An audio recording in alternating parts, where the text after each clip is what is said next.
Disclaimer, ये story केवल मनोरंजन के उद्देश्य से बनाया गया है। इसका उद्देश्य किसी भी जाति, धर्म या किसी व्यक्ति को ठेस पहुंचाना नहीं है। इसमें दर्शाए गए सभी पात्र, घटना, स्थान लेखक द्वारा लिखी गई लिखकीय कल्पना है और इसे गंभीरता से न लें। धन्यवाद। स्टोरी पसंद आए तो लाइक, शेयर और हमारे टेलीग्राम को ज्वाइन जरूर करें। अजय महिंद्रा के शब्द सुनकर राहुल शर्मा के चेहरे पर एक अजीब सी मुस्कान उभरी। पैलेस होटल में डिनर, क्या यह उसका अपना होटल नहीं था? अजय अपने ही होटल में उसे भोज देने जा रहा था।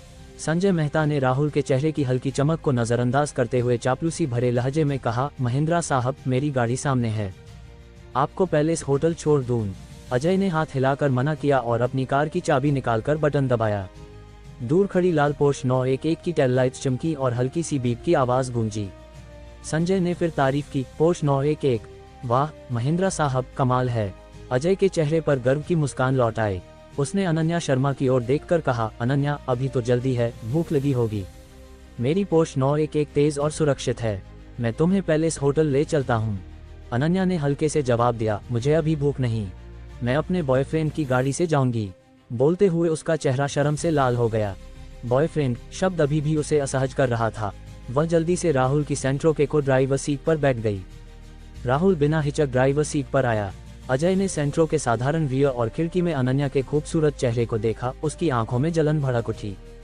वह धीरे धीरे अपनी पोर्श 911 की ओर बढ़ा। इंजन स्टार्ट करते ही उसने एक्सीलेटर पर जोर से पैर रखा। गाड़ी एक गर्जन के साथ आगे बढ़ी। जयपुर की सड़कों पर वह तेजी से दौड़ रहा था। दोनों तरफ के हरे भरे पेड़ पीछे छूट रहे थे। उसने ठंडी हंसी के साथ कहा, राहुल, मेरी धूल चाट। उसने रियरव्यू मिरर में देखा। सेंट्रो को पूरी तरह पीछे छोड़ने का मंजर देखना चाहता था, लेकिन कितना भी ढूंढने पर सेंट्रो का अता पता नहीं था। उसने मुस्कुराकर कहा, लगता है पूरी तरह पीछे छूट गया, कितना धीमा है। उसने ध्यान फिर सड़क पर लगाया, लेकिन तभी उसकी आंखें सिकुड़ गईं। क्या ये कैसे मुमकिन है? सामने वही सेंट्रो थी। हाँ, ठीक उसके आगे। उसने गुस्से से कहा, चल, चाहे तू आगे कैसे निकला, मैं तुझे फिर पीछे छोड़ दूंगा। उसने एक्सीलेटर और जोर से दबाया। पोर्श 911 ने शेर की तरह दहाड़ भरी, लेकिन शहर की सड़कों पर तेजी कहाँ बढ़ सकती थी। दोनों तरफ गाड़ियां थीं। वह सीधे ओवरटेक नहीं कर पा रहा था। कुछ मोड़ों के बाद उसने देखा कि सेंट्रो से दूरी कम होने की बजाय और बढ़ रही थी। अजय बेचैन हो उठा। क्या सेंट्रो ऐसे ही आगे रहेगी? नहीं, ये अपमान था। उसने सामने की गाड़ियों की परवाह न करते हुए एक्सीलेटर दबाया। बगल के गैप से ओवरटेक करने की कोशिश की। जल्दी ही उसने एक दो गाड़ियां पीछे छोड़ी। तीसरी गाड़ी को ओवरटेक करते वक्त उसकी पोर्श पास की गाड़ी से टकरा गई। धड़ाम। पोर्श का अगला हिस्सा बुरी तरह क्षतिग्रस्त हो गया। बगल की गाड़ी से एक गुस्सैल शख्स उतरा और चिल्लाया, तुझे ड्राइविंग आती है? पोर्श है तो क्या? अजय जानता था कि गलती उसकी थी। शख्स की आक्रामकता देखकर उसने जवाब नहीं दिया। तभी संजय मेहता, जो पीछे से आ रहा था, अपनी गाड़ी पास रोककर बोला, महिंद्रा साहब, आप ठीक हैं? उसी पल राहुल, जो दुर्घटना से बचकर आगे निकल गया था, अपनी सेंट्रो को साइड में रोककर तमाशा देखने लगा। उसकी नजर क्षतिग्रस्त पोर्श और अजय पर पड़ी, मानो कह रही हो, अजय, ये है तुम्हारी तेज और सुरक्षित पोर्श। अच्छा हुआ अनन्या इसमें नहीं बैठी। उसकी चुप्पी बोल रही थी। अजय का चेहरा शर्मिंदगी से लाल हो गया। तभी एक ट्रैफिक पुलिस वाला मोटरसाइकिल पर आया। यहाँ क्या हुआ? गुस्सैल शख्स ने अजय की ओर इशारा किया। इसने जबरदस्ती ओवरटेक किया और मेरी गाड़ी से टकरा गया। मेरे पास ड्राइविंग रिकॉर्डर है। जांच के बाद पुलिस वाले ने अजय से कहा, आपने ट्रैफिक नियम तोड़े, 3 अंक कटेंगे और 200 रुपये जुर्माना। अजय ने जल्दी से कहा, ठीक है। जांच और शख्स के जाने के बाद अजय ने संजय से कहा, संजय, अपनी गाड़ी दो, मेरी पोर्श को रिपेयर शॉप ले जाओ। संजय ने हिचकते हुए मुंह खोला। अजय की ड्राइविंग देखकर वह डर गया था। राठौड़ कंपनी भले ही बड़ा क्लाइंट हो, लेकिन उसकी गाड़ी टूटने से उसे नुकसान होता। तभी एक रेस्क्यू वाहन आया। संजय ने जल्दी से कहा, महिंद्रा साहब, रेस्क्यू वाहन आपकी पोर्श को ले जाए।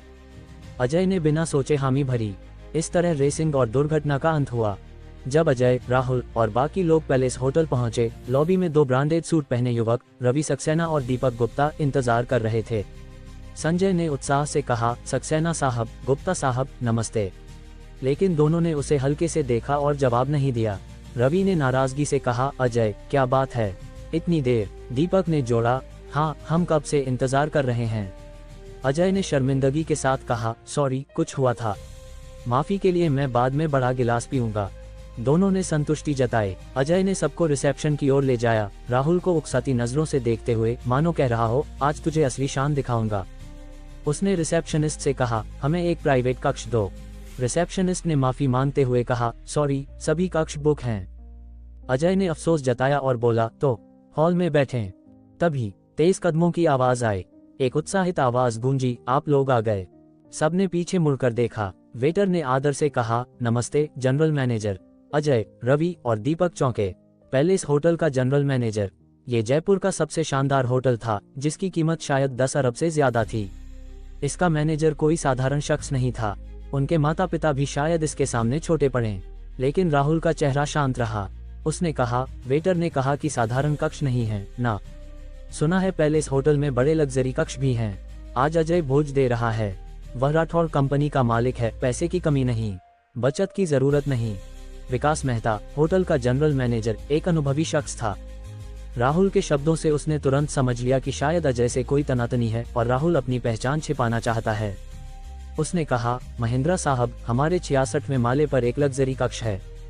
अभी सूर्यास्त देख सकते हैं और बाद में रात का नजारा। मैं आपको ले चलता हूँ। अजय चौंका। उसने सपने में भी नहीं सोचा था कि विकास मेहता जैसा शख्स उसे इतने आदर से ले जाएगा। उसने हिचकते हुए कहा, ठीक है, चलें। हाई एंड लिफ्ट इतनी स्मूथ थी कि डिस्प्ले पर नंबर न बदलते तो पता ही न चलता। 66वें माले पर पहुंचकर 66F का साइन दिखा। VIP 8 कक्ष में विशाल कमरा, चमकदार हीरे के झाड़फानूस और शानदार टेबल कुर्सियां थीं। राहुल को छोड़कर सबके चेहरे पर हैरानी थी। विकास ने पूछा, महेंद्रा साहब, ये कक्ष ठीक है? उसकी नजर राहुल पर थी। राहुल के हल्के से सिर हिलाने पर विकास का चेहरा खुशी से चमक उठा। अजय ने कहा, हाँ, बहुत अच्छा। विकास ने कहा, ठीक, मैं मेन्यू लाता हूँ। वह जाने लगा, लेकिन रुककर बोला, वैसे इस कक्ष की न्यूनतम खपत 88,888 रुपये है। ठीक है, 88,888 रुपये। अजय का दिल धक से बैठ गया। उसकी राठौड़ कंपनी की कीमत मुश्किल से 10 करोड़ थी। परिवार की कुल संपत्ति कुछ करोड़। उसकी पोस्ट 911 के लिए उसने महीनों मिन्नतें की थीं। दुर्घटना में उसका अगला हिस्सा टूट गया था, जिसके रिपेयर का खर्च अभी अनजान था। और अब 88,888 रुपये का बोझ। उसका मासिक खर्च सिर्फ 1 लाख था। ये बोझ खाने के बाद अगला महीना कैसे कटेगा? लेकिन उसने अभी कक्ष की तारीफ की थी। अब मुंह फेरना असंभव था। रवि और दीपक क्या सोचेंगे? अनन्या क्या सोचेगी? उसने दांत पीसकर कहा, कोई दिक्कत नहीं। विकास ने सिर हिलाया और चला गया।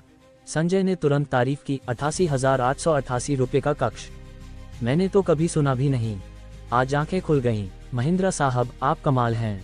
अजय के चेहरे पर गर्व लौटा। उसने कहा, 88,888 रुपये क्या, कुछ भी नहीं। हाँ, कुछ लोगों के लिए ये उनकी साल की कमाई हो सकती है। उसकी नज़र राहुल पर थी। रवि ने पूछा, अजय, क्या तुम्हारी कंपनी को कोई बड़ा सौदा मिला या कोई बड़ा कनेक्शन? अजय को अपनी कंपनी की स्थिति का अंदाजा नहीं था। उसने स्पष्ट जवाब दिया, हाँ, शायद, मुझे नहीं पता। दीपक ने कहा, जरूर मिला होगा, वरना पैलेस होटल का मैनेजर राठौड़ कंपनी का नाम सुनकर खुद हमें यहाँ न लाता। अजय, नहीं भाई, आगे कोई अच्छा मौका हो तो हमें मत भूलना। रवि ने जोड़ा, हाँ, हमें मत भूलना। उसने टेबल पर रखा चाय का कप उठाया और बोला, अजय भाई, शराब अभी नहीं आई तो चाय से ही तुम्हें सलाम। दीपक ने भी कप उठाया, अजय भाई। अजय को भाई सुनकर और उनकी चापलूसी देखकर मन गदगद हो गया। उसने सोचा, 88,888 रुपये सही खर्च हुए। उसने भी कप उठाया और बोला, इतने नखरे, चिंता मत करो, मैं तुम्हें नहीं भूलूंगा। तभी विकास मेहता भारी मेन्यू लेकर आया। आमतौर पर रवि और दीपक मेन्यू छीनकर अपने मन से ऑर्डर करते, लेकिन आज उन्होंने मेन्यू अजय को दिया। अजय ने इस सम्मान का मजा लिया, कुछ पसंदीदा व्यंजन ऑर्डर किए और मेन्यू अनन्या को दिया। अनन्या, जो खाना पीना हो ऑर्डर करो, उसने और जोर देकर कहा। 88,888 रुपये न्यूनतम है, इसके हिसाब से मत ऑर्डर करना। उसका लहजा ऐसा था जैसे 88,888 रुपये उसके लिए मामूली रकम हो। वह चाहता था कि अनन्या उसकी दौलत और शानदार जिंदगी देखे, लेकिन अनन्या को दिखावा पसंद नहीं था। उसने हल्के से कहा, मुझे ऑर्डर करना नहीं आता। राहुल ने मेन्यू लिया और बोला, नहीं आता तो मैं तुम्हारे लिए ऑर्डर करता हूँ। अनन्या चौंकी, लेकिन कुछ बोली नहीं। राहुल ने मेन्यू की ओर इशारा कर कहा, ये और ये चाहिए। ... उद्धरण चिन्ह। थोड़ा सोचकर उसने बुदबुदाया, अनन्या ने पिछले हफ्ते कहा था कि अच्छी रेड वाइन से चेहरा निखरता है, पर ये तो बहुत महंगी लगती है। अजय ने तुरंत हाथ हिलाकर कहा, सबसे अच्छी रेड वाइन लाओ। उसे लगा, सबसे महंगी वाइन जैसे लाफाइट ज्यादा से ज्यादा कुछ हजार की होगी। व्यंजनों के साथ कुल खर्च 1 लाख से नीचे रहेगा जो वह दे सकता था। न्यूनतम खपत तो 88,888 रुपये थी ही। वह अनन्या के सामने अपनी दरियादिली दिखाना चाहता था। उसे लगा अनन्या उसकी इस अदा पर फिदा हो जाएगी। पैलेस होटल के भव्य कक्ष में माहौल गर्म था। दीपक गुप्ता, रवि सक्सेना और संजय मेहता ने अपने पसंदीदा व्यंजन और कुछ बोतलें शराब ऑर्डर की। विकास मेहता ने सभी ऑर्डर नोट कर कक्ष छोड़ दिया। पैलेस होटल की शोभा जयपुर में बेमिसाल थी। जल्दी ही एक के बाद एक नायाब और कलात्मक व्यंजन मेज पर सज गए। मेज पर ऑस्ट्रेलियाई लॉबस्टर, जिसे स्वर्गदूतों की तरह तराशा गया था, और हल्का धुआं उसकी सुंदरता बढ़ा रहा था। हवा में तैरती खुशबू ने सबके स्वाद को जगा दिया। फिर भी दीपक और रवि ने पहले स्वाद लेने की इच्छा दबाई। उन्होंने माउंटेन ड्यू की गिलासें भरी और बोले, अजय भाई पहले तुम्हें सलाम। संजय ने भी जल्दी से गिलास उठाया, महेंद्रा साहब आपके लिए। इतने लोगों का एक साथ सम्मान, खासकर दीपक और रवि का, अजय महेंद्रा को गदगद कर गया। उसने हंसते हुए कहा, हाँ, बहुत नखरे कर रहे हो।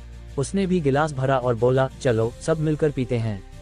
चारों के गिलास हल्के से टकराए और उन्होंने एक घूंट में पी लिया।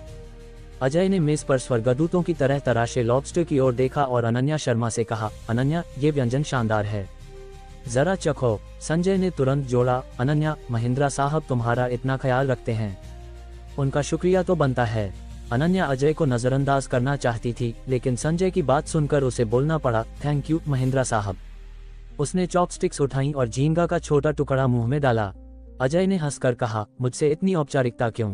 तभी विकास मेहता और एक वेटर कक्ष में आए। विकास के हाथ में डिकेंटर था और वेटर के पास अंग्रेजी लेबल वाली रेड वाइन की बोतल। विकास ने पूछा, महेंद्रा साहब ये आपकी मांगी वाइन है, अभी खोलें? अजय ने गर्व से सिर उठाकर कहा, सबसे बेहतरीन है ना? हाँ, विकास ने जवाब दिया। अजय ने राहुल शर्मा की ओर गर्व भरी नजर डाली, मानो कह रहा हो, मैं अनन्या को आसानी से सबसे अच्छा दे सकता हूँ, तुम क्या कर सकते हो? उसने कहा, हाँ खोलो। वेटर ने सावधानी से बोतल का पैकेजिंग खोला। पॉप, हल्की सी आवाज के साथ कॉर्क निकला। वेटर ने वाइन को डिकेंटर में डाला। अजय ने कहा, ये पैलेस होटल की सबसे बेहतरीन वाइन है, इसे पीने से तुम और खूबसूरत हो जाओगी अनन्या, जरा चखो। अनन्या ने हल्के से कहा, मुझे शराब पीना नहीं आता। संजय ने तुरंत कहा, अनन्या दिन में शराब नहीं पीना, ये वाइन महेंद्रा साहब ने खास तुम्हारे लिए मंगवाए, थोड़ा तो पीना चाहिए। उसने डिकेंटर उठाकर अनन्या के लिए गिलास भरा, फिर खुद के लिए भी। देखो मैं भी पी रहा हूँ, सबको पीना है। दरअसल वह खुद इस महंगी वाइन का स्वाद लेना चाहता था। विकास ने कहा था कि ये होटल की सबसे अच्छी वाइन है, शायद हजारों रुपए की। उसने अजय, दीपक, रवि और राहुल के लिए भी गिलास भरे। दीपक और रवि ने उत्सुकता से गिलास उठाए और एक घूंट लिया। कमाल की वाइन, लाजवाब, दोनों ने तारीफ की। अजय ने हंसकर कहा, अच्छी लगी तो और पियो। उसने भी एक घूंट लिया। अजय, दीपक, रवि और संजय आपस में बातें करते रहे। कक्ष का माहौल उत्साहपूर्ण था। सिर्फ राहुल चुपचाप मेज के कोने में व्यंजन खा रहा था। अनन्या को उसका अकेलापन और अजय का बार बार तंज कसना बुरा लग रहा था। उसने गिलास उठाया और धीरे से कहा, राहुल थैंक यू। तुम्हें सलाम। राहुल अकेला नहीं था, उसे शांति से खाना अच्छा लग रहा था। अजय के तंज, उसे परवाह नहीं थी, लेकिन अनन्या की बात सुनकर उसने चॉपस्टिक्स रख दी और बोला, वेलकम। उसने गिलास उठाया, हल्के से हिलाया और लाल वाइन को बड़े नफासत से पिया। अनन्या ने उसकी हरकतें देखीं।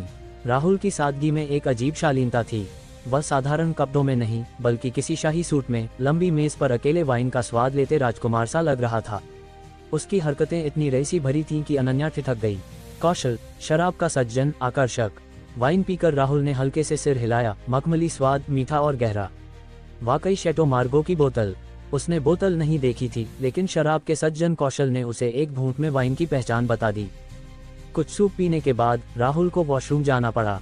वह बाहर निकला। वॉशरूम से लौटते वक्त एक हैरान आवाज गूंजी, मिस्टर शर्मा। राहुल ने धीरे से मुड़कर देखा।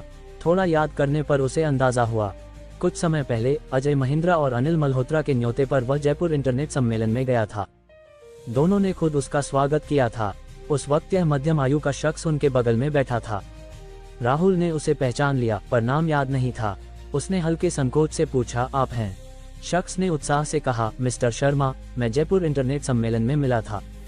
मेरा नाम अनिल शर्मा। अनिल की उत्साह की वजह थी। उस दिन जब अजय और अनिल ने राहुल का स्वागत किया था, वह दंग रह गया था। दोनों भारत के इंटरनेट उद्योग के दिग्गज थे। उनके स्वागत करने वाला युवक राहुल आखिर कौन था? उसकी छवि अनिल के दिमाग में अंकित हो गई थी। वह हमेशा राहुल से दोबारा मिलना चाहता था। एक छोटा सा रिश्ता भी उसके लिए बड़ा मौका होता। आज वह सपना सच हो गया।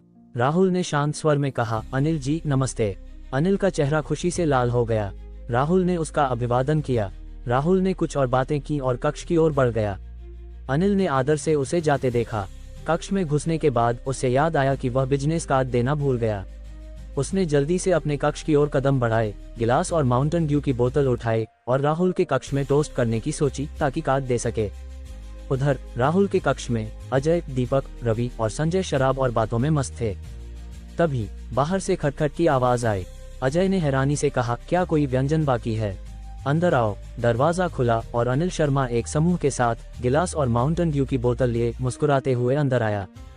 उसने कक्ष में नजर दौड़ाई और राहुल को देखते ही उसका चेहरा आदर से झुक गया। उसने सावधानी से कहा, जानकर लगा कि आप यहाँ हैं। एक गिलास टोस्ट न करूं तो बेअदबी होगी। उम्मीद है कोई डिस्टर्ब नहीं हुआ। राहुल ने हल्के से कहा, कोई बात नहीं। अनिल ने राहत की सांस ली। वह टोस्ट करने वाला था कि अजय ने पूछा, आप लोग कौन? अनिल, जो कार्ड देने का तरीका सोच रहा था, खुश होकर बोला, मैं साधारण नेटवर्क्स का अनिल शर्मा। उसने तैयार कार्ड्स निकाले और अजय, दीपक, रवि, राहुल, संजय और अनन्या को दिए। उसे लगा राहुल के साथ खाने वाले साधारण लोग नहीं होंगे। उसका रवैया बेहद आदरपूर्ण था। पीछे खड़े लोग भी कार्ड देने लगे। मैं कांति इन्फो का जाहिद खान, मैं ऐश्वर्य टेक का सुनील जोशी, मैं वहाँ सॉफ्टवेयर का हरीश सक्सेना। राहुल ने कार्ड लिया, जिससे अनिल का उत्साह बढ़ गया। उसने गिलास उठाकर कहा, ये गिलास आपके लिए। उसने पूरा गिलास पी लिया। फिर एक और गिलास भरा और बोला, ये सबके लिए। उसने फिर पी लिया। जाहिद, सुनील और हरीश ने भी बिना हिचक गिलास खाली किए और बोले, सबके लिए। अनिल हमेशा राहुल के साथ रहना चाहता था, पर वह समझता था कि ज्यादा समय लेना ठीक नहीं। उसने कहा, तो मैं अब नहीं डिस्टर्ब करता। वह और बाकी लोग धीरे धीरे बाहर निकले। कक्ष में सन्नाटा छा गया। दीपक, रवि और संजय हैरानी से कार्ड्स देखने लगे। अनिल शर्मा, साधारण नेटवर्क्स का चेयरमैन। जाहिद खान, कांति इन्फो का चेयरमैन। सुनील जोशी, ऐश्वर्य टेक का चेयरमैन। हरीश सक्सेना, वहाँ सॉफ्टवेयर का चेयरमैन। रवि ने चिल्लाकर कहा, वाह, मैं ऐश्वर्य टेक को जानता हूँ। वो शेयर बाजार में लिस्ट होने वाली है। दीपक ने जोड़ा, और कांति इन्फो में हजारों कर्मचारी हैं। पिछले साल के मशहूर गेम्स किंग और जंपिंग साधारण नेटवर्क्स के हैं। दोनों की आंखें हैरानी से भरी थीं। इतनी बड़ी कंपनियों के चेयरमैन उनके कक्ष में टोस्ट करने आए। यह उनकी कल्पना से परे था। उनके पिता भी ऐसी हैसियत नहीं रखते। दोनों ने एक दूसरे को देखा, फिर नजरें अजय पर टिकी। अजय भाई, तुम्हारी राठौड़ कंपनी ने कोई बड़ा सौदा किया है या कोई दिग्गज से गठजोड़? दीपक ने पूछा, या फिर जंपिंग से? रवि ने जोड़ा। उनकी शंका बेवजह नहीं थी। साधारण नेटवर्क्स, कांति इन्फो, ऐश्वर्य टेक और वहाँ सॉफ्टवेयर सब इंटरनेट कंपनियां थीं। ऐसे चेयरमैन सिर्फ बड़े इंटरनेट दिग्गजों या उनके सहयोगियों को सम्मान देते हैं। दोनों ने पहले भी सोचा था कि अजय की कंपनी ने कोई बड़ा कनेक्शन बनाया होगा, वरना पैलेस होटल का मैनेजर खुद उनकी सेवा न करता। पैलेस होटल के भव्य कक्ष में रवि सक्सेना और दीपक गुप्ता की उत्साह और प्रशंसा देख अजय महिंद्रा का मन गदगद हो उठा। उसे यकीन हो गया कि उसकी राठौड़ कंपनी ने जरूर किसी बड़े दिग्गज जैसे सूरज टेक्नोलॉजीज, तनिष्क सॉफ्टवेयर या जिंदोन के साथ गहरा सहयोग किया है। तभी तो साधारण नेटवर्क्स, कांति इन्फो और ऐश्वर्य टेक जैसे इंटरनेट दिग्गजों के चेयरमैन होटल के मैनेजर से उनके कक्ष में भोज की खबर सुन खुद टोस्ट करने आए। अजय ने मुस्कुराते हुए कहा, कुछ दिन पहले पिताजी ने कहा था कि एक बड़ी कंपनी से सहयोग होगा, पर मैंने ज्यादा पूछा नहीं। ये बात उसने अनुमान से कही। रवि और दीपक के चेहरों पर तुरंत समझदारी की चमक उभरी। अजय भाई, हमें संभाल लेना। रवि ने कहा, हाँ भाई, ध्यान रखना। दीपक ने जोड़ा। अजय ने हंसकर कहा, कोई दिक्कत नहीं। दोनों खुशी से झूम उठे और गिलास उठाकर बोले, अजय भाई, तुम्हें सलाम। उनके उत्साह के बीच संजय मेहता के चेहरे पर असमंजस था। राठौड़ कंपनी तो स्नैक फूड की छोटी कंपनी थी, जिसकी कीमत मुश्किल से 10 करोड़। दूसरी ओर अनिल शर्मा, जाहिद खान और सुनील जोशी की कंपनियां साधारण नेटवर्क्स, कांति इन्फो, ऐश्वर्य टेक करोड़ों अरबों की थीं। ऐसे दिग्गज अजय को टोस्ट करने आए। शायद अजय उनके सामने टोस्ट करने जाए तो वे नजरअंदाज करें। और सूरज टेक्नोलॉजीज या जिंदोन से सहयोग, ये तो हास्यास्पद था। हाथी और चींटी कंधे से कंधा मिलाकर चलें, ऐसा कब सुना? संजय ने दिमाग पर जोर डाला। चेयरमैन आए तो अनिल शर्मा सबसे आगे थे और उनकी बातें बाईं ओर बैठे किसी शख्स से थीं। अजय बाईं ओर था और उसके बगल में संजय की नज़र राहुल शर्मा पर पड़ी। उसका चेहरा बदल गया। सालों की कॉर्पोरेट जिंदगी ने उसे गजब का विश्लेषक बनाया था। उसने हिचकते हुए पूछा, मैं तो पूछना भूल गया, आप हैं? राहुल ने चॉपस्टिक्स रखकर लापरवाही से कहा, मैं अनन्या का बॉयफ्रेंड राहुल शर्मा। ओह राहुल जी, आप क्या करते हैं? संजय ने पूछा। ड्रॉप कैब, राहुल ने जवाब दिया। अजय ने राहुल को तिरस्कार से देखा। संजय चौंका। Drop cab? क्या कोई रईस से ज्यादा सादगी का नाटक कर रहा था? उसने सोचकर पूछा, आपके माता पिता क्या करते हैं? अनन्या ने भी उत्सुकता से कान खड़े किए। लखनऊ में छोटी सी कपड़ों की दुकान, राहुल ने कहा। संजय ठिठक गया। राहुल की बातों में झूठ की कोई छाया नहीं थी। तो क्या वह वाकई साधारण ड्रॉप कैब ड्राइवर था, बिना किसी बड़ी पृष्ठभूमि के? यानी चेयरमैन सचमुच अजय के लिए आए। शायद राठौड़ कंपनी को कोई बड़ा मौका मिला हो। अजय ने संजय को राहुल से बात करते देख भौहें सिकुड़ी। क्या संजय, इस पर दिल आ गया? उसने तंज कसा। संजय ने अजय की नाराजगी भांपकर चापलूसी की। हाँ, राहुल की हाइट अच्छी है, हमारी कंपनी में सिक्योरिटी गार्ड के लिए एकदम फिट। उसने राहुल की सादगी पर यकीन कर लिया और अजय का साथ दिया। Security guard? हाँ, ये काम इसके लिए एकदम सही है। राहुल, मैं संजय के बॉस से कहकर 5,000 रुपये महीना दिलवा दूं। ड्रॉप कैब से ज्यादा फायदा ना? अजय हंसा। राहुल ने दोनों को देखकर हल्के से कहा, मुझे लगता है सिक्योरिटी गार्ड तुम दोनों के लिए ज्यादा मुफीद है। अजय को दुनिया का सबसे बड़ा मजाक सुनाई दिया। हाँ, सच, अफसोस, मुझे ये मौका कभी नहीं मिलेगा। वह जोर से हंसा। इधर अनिल शर्मा अपने कक्ष में लौट आया। जाहिद खान ने पूछा, अनिल जी, जिन्हें हमने टोस्ट किया वो कौन थे? सभी चेयरमैन उत्सुक हो गए।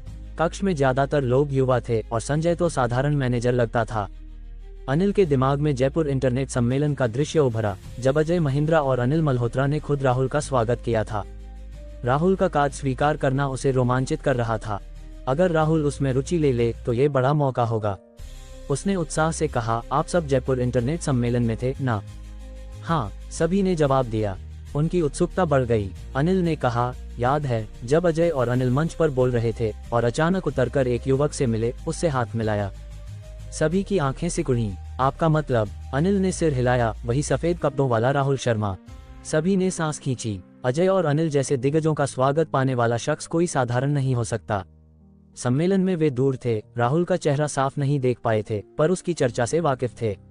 कुछ को पता था कि राहुल की वजह से अजय, अनिल, जिंदोंग, माइक्रोब्लॉग, रुकबाय, हंगरी और यूबी के चेयरमैन एक भोज में इकट्ठे हुए थे, जिसे खरबों का भोज कहा गया। ये सब राहुल की असाधारण हैसियत दिखाता था और उन्होंने उसी शख्स को टोस्ट किया, कार्ड दिया।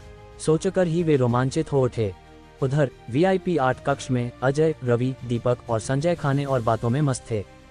दीपक ने शेटो मार्गो की आखिरी बूंद पीकर तारीफ की, पैलेस होटल की सबसे बेहतरीन वाइन। अजय ने हंसकर कहा, दीपक को पसंद आई तो एक और बोतल। उसने सर्विस बटन दबाया। विकास मेहता अंदर आया। कुछ चाहिए? उसकी नज़र राहुल पर थी। अजय ने कहा, इसी वाइन की एक और बोतल। उसे लगा एक बोतल 40-50 हज़ार की होगी। मेज के व्यंजन 10-20 हज़ार के, न्यूनतम 88,888 रुपये से अभी दूर थे। एक और बोतल से खर्च 1 लाख के आसपास होगा। राठौड़ कंपनी के बड़े सहयोग को देखते हुए ये खर्च छोटा था। विकास के चेहरे पर अजीब सी छाया उभरी। वही वाइन? हाँ, अजय ने पक्का किया। विकास ने सिर हिलाया। ठीक है, जल्दी ही वही वाइन आई। वेटर ने डिकेंटर में डाली। खाने के बाद अजय, दीपक, रवि और संजय बाहर निकले। अजय ने राहुल को उदास देखकर मन ही मन हंसा। अब समझ आया हमारा फर्क। डिंग, लिफ्ट नीचे आए और खुली। अजय गर्व से कैशियर की ओर बढ़ा। तभी उसकी नज़र लॉबी में काले सूट वाले शख्स पर पड़ी। पिताजी। वह चौंका। वह घर जाकर पूछना चाहता था कि राठौड़ कंपनी का कौन सा बड़ा सहयोग हुआ, पर यहाँ पिताजी मिल गए। ज़ौदक्षान ने बेटे को पैलेस होटल में देखकर हैरानी जताई। इतना महंगा होटल वह सिर्फ बड़े बिजनेस डील्स के लिए चुनता था। तुम यहाँ? उसने पूछा। अजय ने कहा, दोस्तों को खाना खिलाया। पिताजी, हमारी कंपनी का कोई बड़ा सहयोग हुआ। दक्षान ने आज के दिन के मेहमान को याद कर कहा। हाँ, हो सकता है। सच? अजय उछल पड़ा। सूरज टेक्नोलॉजीज, तनिष्क सॉफ्टवेयर या जिंदोंग? पास खड़े रवि, दीपक और संजय ने उत्सुकता से कान लगाए। दक्षान ने भौहें सिकोड़ी। क्या सूरज, तनिष्क, जिंदोंग? हमारी कंपनी इंटरनेट की नहीं है। उसने मन में सोचा, ऐसी दिग्गज कंपनियां हमारी छोटी कंपनी से सहयोग करेंगी। अजय ठिठक गया। अगर ऐसा नहीं तो पैलेस होटल का मैनेजर और चेयरमैन क्यों आए? राहुल भाई। तभी दूर से एक हैरान आवाज गूंजी। सूटेड बूटेड रईसी ठाठ वाले लोग तेजी से आए।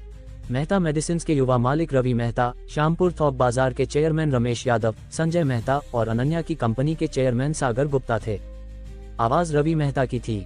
रवि जी, रमेश जी, नमस्ते, दक्षान ने आदर से कहा। सागर जी, संजय और अनन्या ने जल्दी से अभिवादन किया। सागर ने दोनों को देखकर हैरानी जताई, पर ध्यान नहीं दिया। उसके लिए बगल के लोग ज्यादा महत्वपूर्ण थे। रवि मेहता ने दक्षान को नजरअंदाज कर राहुल से कहा, कहते हैं ना, दोस्ती में किस्मत होती है। लखनऊ में मिले और अब जयपुर में। उसने राहुल के कंधे पर हाथ रखा। रमेश यादव ने आदर से कहा, नमस्ते राहुल जी। सबकी नजरें राहुल पर टिकीं। अजय, रवि, दीपक और संजय को अजीब सा अंदेशा हुआ। तुम कौन हो? अजय ने पूछा। राहुल ने हल्के से कहा, अजय भाई, तुम तो भूल गए, मैं तो ड्रॉप कैब ड्राइवर हूँ। ओह, और वो शख्स जिसे तुम और संजय सिक्योरिटी गार्ड के लिए सबसे फिट मानते हो। सभी ने राहुल की बातों का तंज समझा। रवि मेहता, रमेश यादव, दक्षान और सागर ने अजय और संजय को घूरा। माहौल भारी हो गया। रवि मेहता ने ठंडे लहजे में कहा, राहुल भाई के होटल में। राहुल भाई को सिक्योरिटी गार्ड बोला। राहुल भाई, ऐसा अनुभव पहली बार हुआ होगा। सबके दिल धक से बैठ गए। राहुल का होटल, यानी पैलेस होटल राहुल का था। जैसे उनकी शंका की पुष्टि हो, विकास मेहता दूर से आया और बोला, नमस्ते राहुल जी। तभी लिफ्ट खुली। अनिल शर्मा, जाहिद खान और बाकी चेयरमैन बाहर निकले। राहुल को देखकर वे तेजी से आए और एक साथ बोले, नमस्ते राहुल जी। अब अजय, संजय, दीपक और रवि को सब समझ आ गया। पैलेस होटल का मैनेजर और चेयरमैन राहुल की वजह से आए थे, न कि राठौड़ कंपनी की। बेटे के इस भयानक गलती पर दक्षान कांप उठा। उसने हाथ उठाकर अजय के गाल पर जोरदार तमाचा मारा, राहुल जी से माफी मांग। थप, तमाचा लॉबी में गूंजा। अजय का बायां गाल लाल और सूजा। इस तमाचे ने उसे अपनी गलती का एहसास कराया। वह घबरा कर बोला, माफी राहुल जी। सागर गुप्ता ने संजय को डांटा, संजय मेहता, राहुल जी से माफी मांग। सागर मन ही मन चाहता था कि संजय उसका बेटा होता, ताकि वह उसे थप्पड़ मारकर गुस्सा निकाल सके। संजय डर से कांप रहा था, माथे पर पसीना छलक आया। राहुल जी, माफी। वह हकलाया। उसे सिर्फ डर नहीं, गहरा पछतावा भी था। उसने अनिल शर्मा को राहुल से बात करते देखा था, फिर भी क्यों हंसा। राहुल ने उनकी भावनाओं पर ध्यान नहीं दिया। उसने लापरवाही से कहा, तुम लोग खाना खा रहे हो, मैं खा चुका तो चलता हूँ। उसने अनन्या, जो हैरानी से जमी थी, से कहा, चलें। हाँ, अनन्या ने मशीनी जवाब दिया और कठपुतली की तरह राहुल के पीछे चल पड़ी। राहुल के जाने के बाद लॉबी में सन्नाटा गहरा गया। दक्षान ने गला साफ कर कहा, क्या हम कक्ष में खाना खाएं? खाना? हाँ। रवि मेहता ने तंज कसा और बाहर चला गया। रमेश यादव और बाकी लोग पीछे पीछे। सागर ने उनकी पीठ देखी, उसका गुस्सा भड़क उठा। उसकी कंपनी मुश्किल दौर में थी। इस भोज के लिए कितनी मेहनत की थी ताकि कंपनी को मौका मिले, अब सब बर्बाद। उसने संजय पर चिल्लाया, संजय मेहता, आज से तुम कंपनी के मैनेजर नहीं, तुम्हें निकाला जाता है। संजय का चेहरा सफेद पड़ गया। सालों की मेहनत से वह इस पद तक पहुंचा था। इस नौकरी से वह घर और कार का लोन चुकाता था। अब सब गया। सागर जी, प्लीज एक मौका, उसने मिन्नत की। सागर ने उसे नजरअंदाज कर बाहर का रास्ता लिया। दक्षान ने अजय को ठंडी नजरों से देखा। वह सागर की तरह अजय को नकारना चाहता था, पर वह उसका इकलौता बेटा था। उसने गहरी सांस ली, बस मुसीबतें मोल लेता है, निकल यहाँ से। अजय ने सिर झुकाकर कहा, हाँ पिताजी। पिता पुत्र बाहर जाने लगे, तभी विकास मेहता ने रोका, माफ कीजिए, आप अभी नहीं जा सकते। क्यों? दक्षान ने पूछा। आपके बेटे ने बिल नहीं भरा, विकास ने कहा। अजय ने धीरे से पूछा, कितना है? उसने फोन निकाला। विकास ने कहा, कुल 23,52,168 रुपये। कितना? अजय कांप गया। विकास ने बिल दिखाया। ऑस्ट्रेलियाई लॉबस्टर 3,888 रुपये, बर्फीला बड्स नेस्ट 488 रुपये, पे 22,16,880 रुपये। पे इतने महंगे क्यों? बस कुछ बोतल माउंटेन ड्यू और 2 रेड वाइन। अजय चिल्लाया, क्योंकि आपने पैलेस होटल की सबसे बेहतरीन 1945 शेटो मार्गो की 2 बोतलें मंगवाई, विकास ने कहा। उड़न खटोले। दक्षान ने गुस्से से चिल्लाकर अजय के दाएं गाल पर जोरदार तमाचा मारा। थप। अजय का चेहरा पूरी तरह सूज गया। राहुल को पैलेस होटल की इन घटनाओं की खबर नहीं थी। वह सेंट्रो चलाता एक जर्जर कॉलोनी में पहुंचा।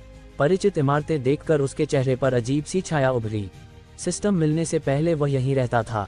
उसे मकान मालकिन सावित्री गुप्ता की कर्कश आवाज याद थी। अनन्या ने होटल की घटनाओं से उबरते हुए धीरे से कहा, आज के लिए शुक्रिया। राहुल ने लापरवाही से कहा, वेलकम, छोटी सी बात। अनन्या ने कुछ और कहना चाहा, पर होंठ सिल गए। वह जर्जर इमारत की ओर बढ़ गई। राहुल को गाड़ी में बोरियत हुई। वह बाहर निकला और गहरी सांस ली। उसने सिस्टम कार्य देखा। कार्य, 5 स्पेशल ड्रॉप कैब ऑर्डर पूरे करें, 5 गोल्डन लिफाफे मिलेंगे। प्रोग्रेस 2/5।